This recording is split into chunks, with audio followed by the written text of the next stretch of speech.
at True Crime Tuesday.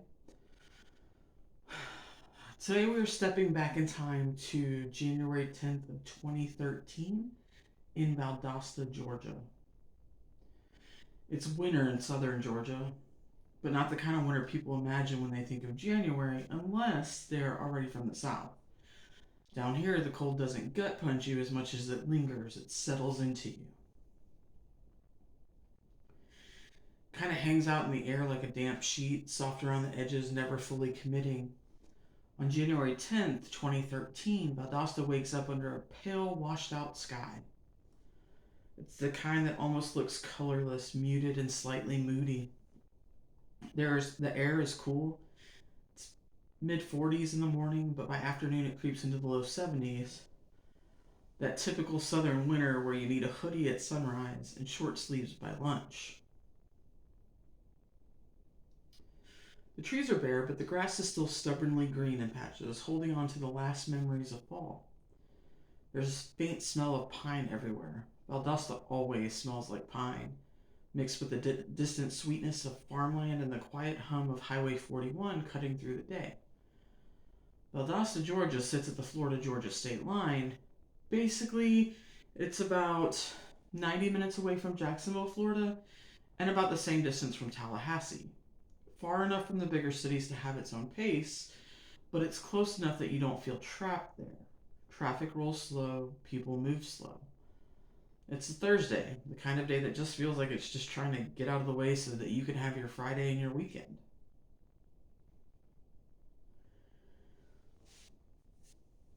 At Lowndes High School, the morning starts like any other. Students shuffle in with backpacks slung low.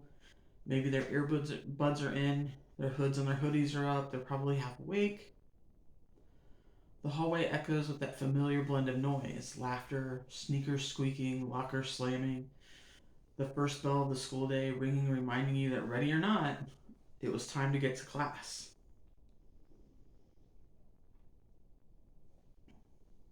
The old gym sits off to the side of the campus. Not the main arena area where they have the new gym, but the secondary one. The one that smells like rubber mats, dust, and old sweat. The fluorescent lights buzzing overhead, taking a while to warm up. The wrestling mats are stacked upright in the corner, tall as pillars, rolled height, heavy, and unmoving. The air inside is cool, probably a little stale, the kind of place where sound doesn't travel very far. Outside, the sun never fully commits to shining. It stays behind a thin veil of clouds, giving the whole day an almost sleepy tone. People go about their routines. Teachers are grading papers during planning period. Students are drifting from class to class. The cafeteria spilling with the smell of chicken sandwiches and french fries. Nothing feels unusual and nothing feels off. It's just another day in a small southern city where life moves at the pace of the weather, slow, steady, predictable. And that's the part that hits the hardest in the hindsight of this, because January 10th, 2013 is a day that feels ordinary in every possible way.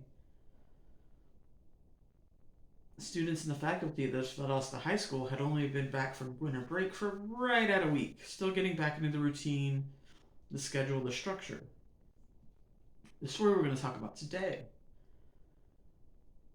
This is the story of Kendrick Johnson, a 17-year-old kid from Valdosta, Georgia, who walked into school on January 10th, 2013, and never walked out. The next day, he was found upside down inside a rolled wrestling mat in the school's secondary old gym. And from that moment forward, nothing about this case has been simple. Some people believe it was a tragic accident. Some people believe it was murder. Some believe it was a cover-up. And some believe it was something even more complicated. A collision of institutional failure, human error, and the kind of silence that grows when nobody wants to be the one who says, we messed up. But here's the thing. I'm not here to tell you which of those things to believe.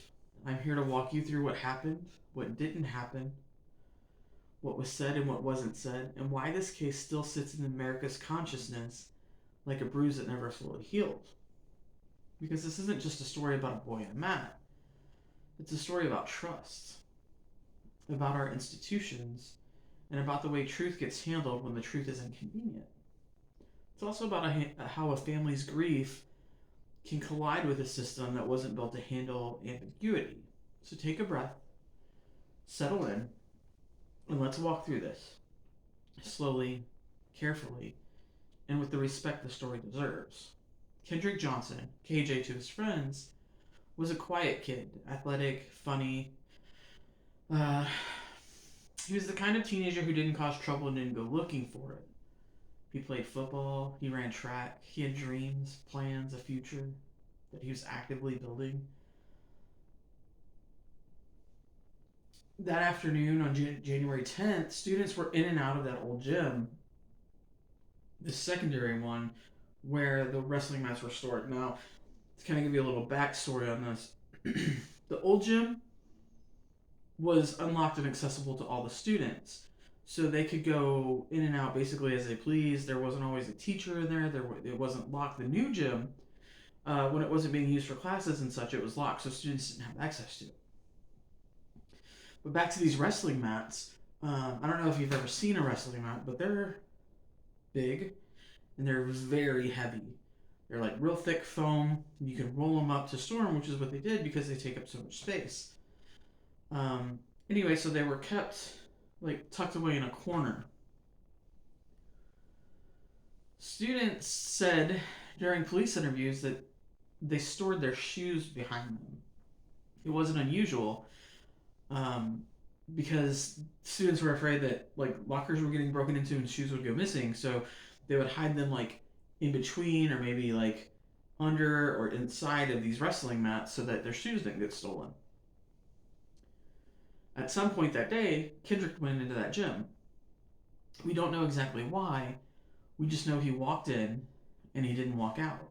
Not 10 minutes later, not hours later, not ever. Surveillance footage shows Kendrick entering the old gym around 1:09 p.m. That was between his classes. He was alone, no one followed him in. Investigators believe he went there to retrieve a shared pair of Adidas shoes, the ones he and another student kept tucked behind the mats to keep them safe from the locker room theft. That afternoon, Kendrick was supposed to meet friends at the freshman basketball game. He never showed. Not only did he not show up for the basketball game, but he didn't come home that night either, which was unusual. His mother said that he was the type of kid that didn't miss curfew, did not come home. So his mother, whose name is Jacqueline Johnson, she goes by Jackie, she called the school and then she called the sheriff's office. The dispatcher told her, and this is a nice way of putting it, this is not the exact quote, it was a little too over the top for me. She said he's probably out with a girl and kind of blew her off. But Jackie knew better. She knew her son. And by the next morning, her instincts would prove right in the worst possible way. The next morning, January 11th, students were back in the gym for a class. It was some kind of life class. They were doing like little quizzes in that old gym, just using it for the space that it provided to do the quizzes, basically. Because, like I said, it typically wasn't used anymore for gym periods. The group of students noticed something strange, a pair of socks sticking out from the top of her old mat. They thought it was a joke at first, maybe a prank, something stupid. But when they looked closer, they realized it wasn't a joke. It was a body. Kendrick, KJ, was upside down inside the mat, head first, feet up, arms pinned to his sides by the pressure of the mat walls. He wasn't breathing. He wasn't moving. As you can imagine, chaos followed.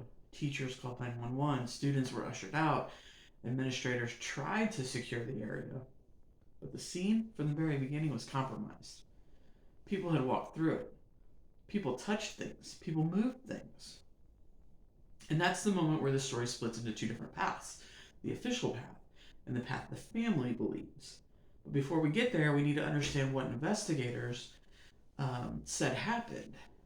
The Georgia Bureau of Investigation concluded that Kendrick died from Positional asphyxia.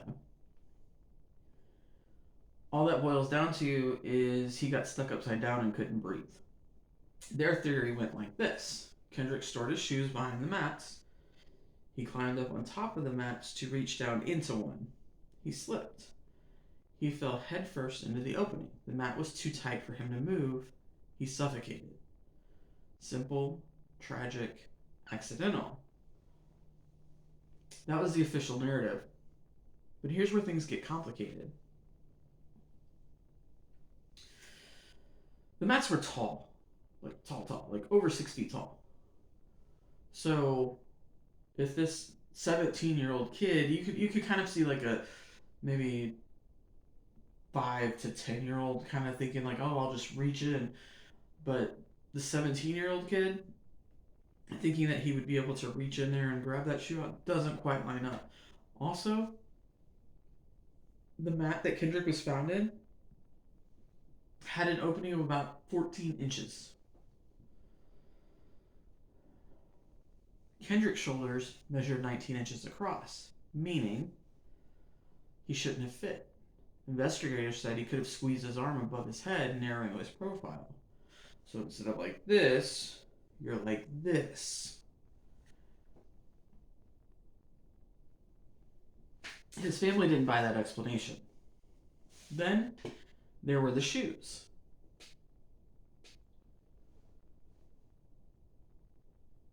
One shoe was found beneath him.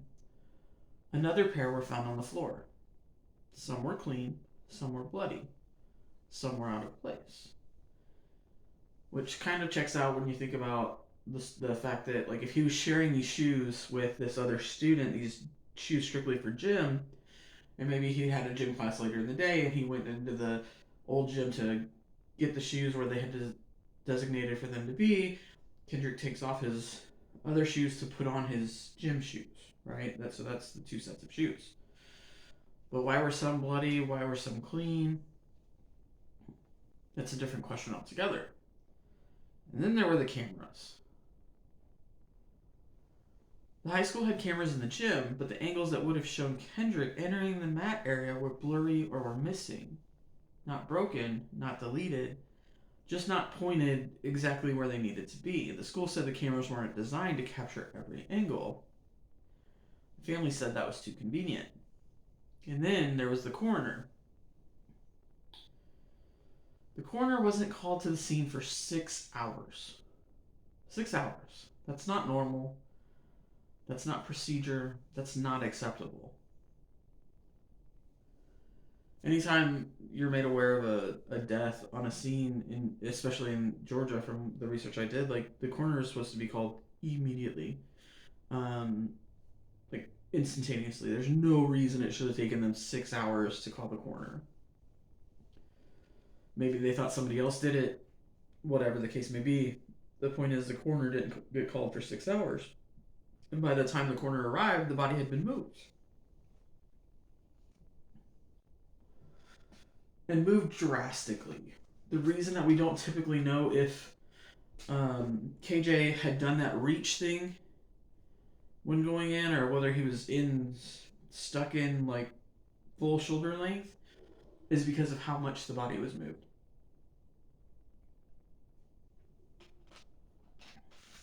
The teacher teaching the class, when KJ's socks were spotted,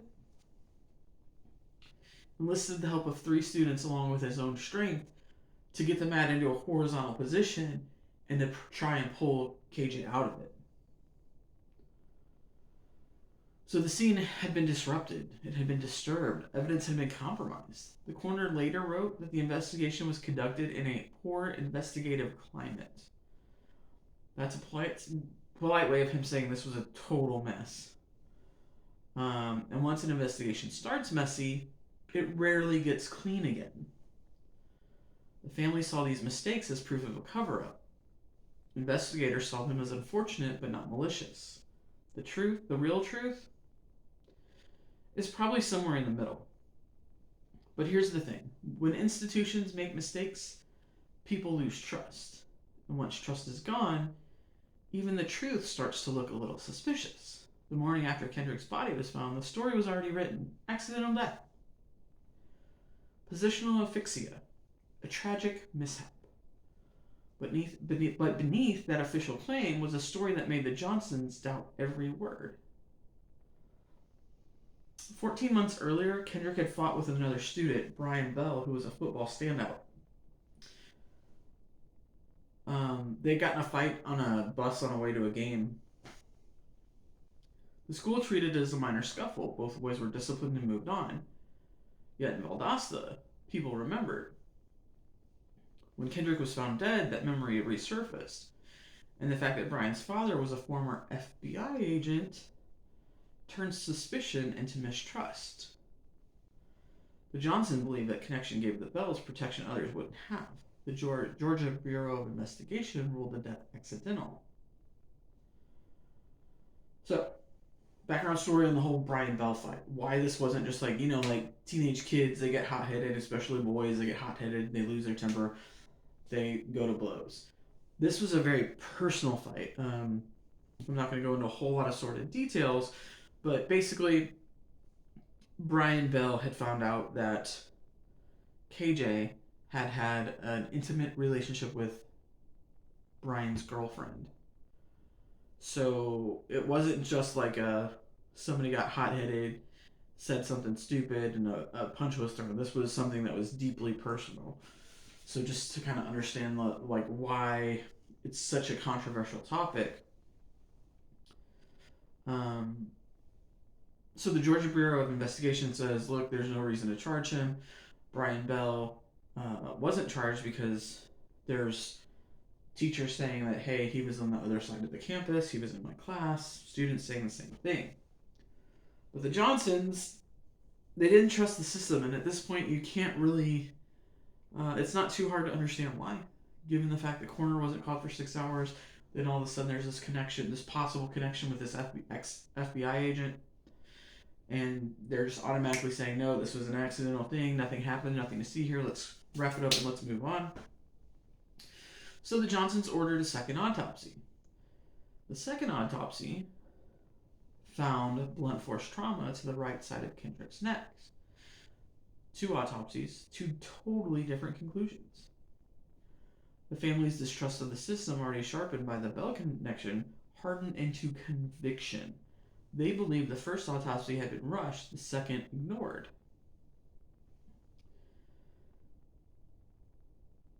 And here's another interesting little twist that tells you again why this family has so much distrust. When they learned Kendrick's organs had been removed and replaced with newspaper, they saw it not as procedure but as erasure. 6 hours passed before the coroner was called. The body had been moved. Students had helped. The coroner later wrote that the investigation occurred in a poor investigative climate. To the Johnsons, that climate looked like protection, a system closing ranks around its own. Surveillance showed Kendrick entering the old gym at 1:09 p.m. No one followed him in. Hours of footage were missing. The sheriff's office said the cameras malfunctioned. The Johnsons said they were edited. The missing frames became the heartbeat of their suspicion. If the truth was innocent, why was it incomplete? Again, you see what's happening here. Like when one small thing goes wrong in a case, and especially when you're talking about someone's life, nothing seems small. When your child is found dead under mysterious circumstances, everything is huge to you. And so what happens is these police and detectives and even the teachers and the administration of the school do one thing wrong, and it's a huge thing to the family, it's a small thing for them. So in 2013, the U.S. Department of Justice opens a federal probe. Agents interviewed students, including the Bell brothers. The Johnsons alleged a cover-up that Rick Bell's position in the FBI shielded his sons. Federal investigators ultimately found no evidence linking Brian or Brandon Bell to Kendrick's death. Noting again, like I said, that both were in different areas of the campus at the time, but the family saw the decision as proof of bias and not clarity. By 2014, Valdosta was split. Some people believed the official story. Other people believed the Johnsons. The Bells lost scholarships, faced raids, and lived under constant accusation. The Johnsons faced debt, grief, and disbelief. The town became a court without walls, every conversation a cross examination. In 2021, the sheriff reopened the investigation, reviewing 17 boxes of federal evidence. 10 months later, it closed the investigation again: accidental death. The Johnsons said the same evidence disproved that conclusion. They filed new suits citing the fight with Brian Bell and the FBI connection as the origin of a cover up that never ended. The mat that took Kendrick's life may be gone from the gym, but in Valdosta, it still stands, a symbol of unanswered questions and the weight of silence. For investigators, it's a symbol for an accident.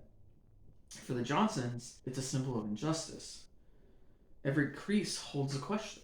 How does a 17-year-old boy end up upside down in a gym mat? How does a mother's warning get brushed off as teenage rebellion? The official story says accident. The family says murder. In between those two versions lies the fracture that still divides Valdosta. A wound opened by a fight 14 months earlier and deepened by the belief that power protects its own. 13 years later,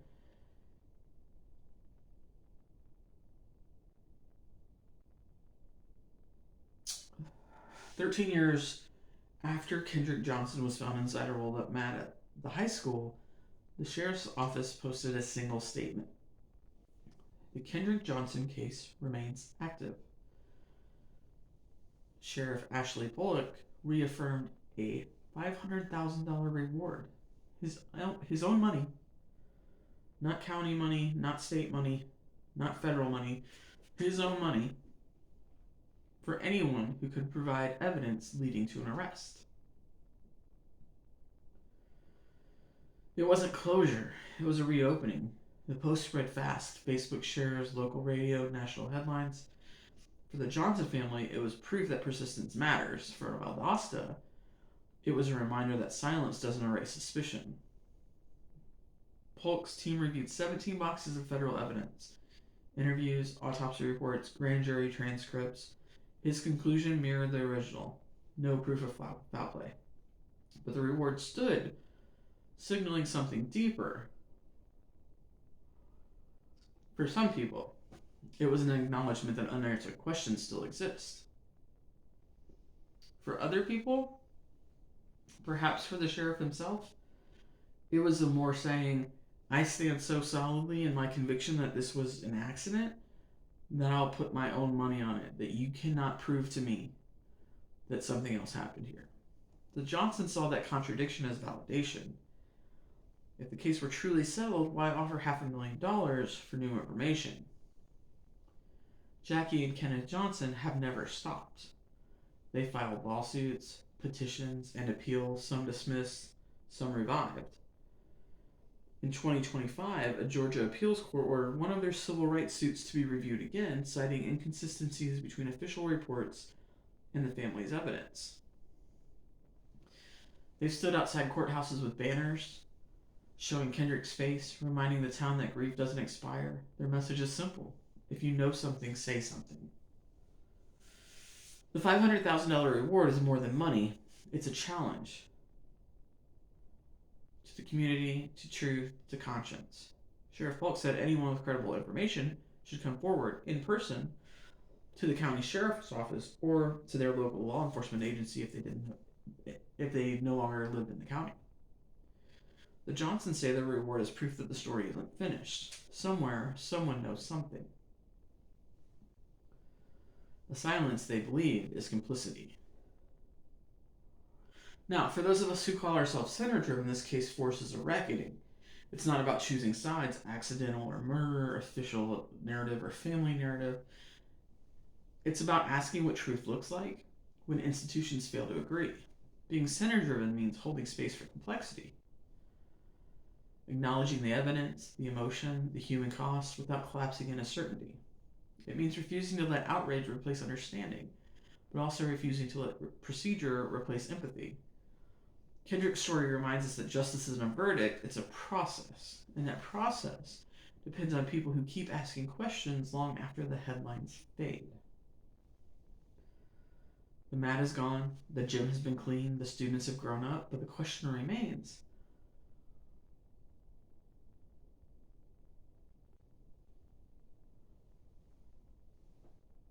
what if the truth is more inconvenient? What do we owe a mother who refuses to stop asking questions? Center driven people don't chase conspiracy or comfort. We chase clarity, even if it never comes.